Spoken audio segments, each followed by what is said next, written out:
미국이 기준금리를 올해 안에 한두 차례 올릴 것으로 예상되면서 국내 금융시장에 어떤 영향을 미치게 될지 주목되고 있는데요. 지난 6월 한국은행의 기준금리 인하로 하락했던 대출금리가 가장 먼저 영향을 받고 있습니다. 염혜원 기자입니다. 지난 6월 한국은행이 기준금리를 연 1.25%로 내린 뒤 시중은행의 대출금리도 떨어지는 추세였습니다. 5년 동안 고정금리였다가 이후 변동금리로 바뀌는 혼합형 대출 상품을 보면 지난해 말에는 최저금리가 3%를 넘었지만 6월 말에는 2.7% 안팎까지 하락했습니다. 금리 하락으로 빚을 내는 사람이 많아지면서 주택담보대출은 2분기에만 14조 원이 늘었고 상반기 증가액은 23조 6천억 원에 달했습니다. 하지만 최근 들어 주택담보대출 금리가 다시 꿈틀거리기 시작했습니다.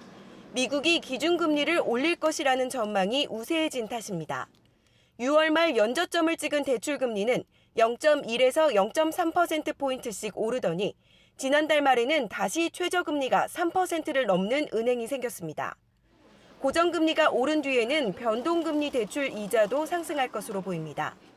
기준이 되는 코픽스가 오르기 때문인데 실제로 지난해 12월 미국의 금리 인상을 앞두고 시장에 영향이 미리 반영되면서 10월부터 석 달 동안 코픽스가 상승하기도 했습니다. 당장 이번 달보다는 12월 인상이 더 유력한 만큼 대출금리도 연말까지는 계속 오를 것으로 보입니다. 금융채 5년물 금리가 상승하면서 주택담보대출 금리가 상승하고 있는 것으로 판단됩니다. 미국의 금리 인상이 9월과 12월 언제 이루어지느냐에 따라서 금리 상승 경계감이 연말까지 지속될 수 있을 것으로 판단됩니다.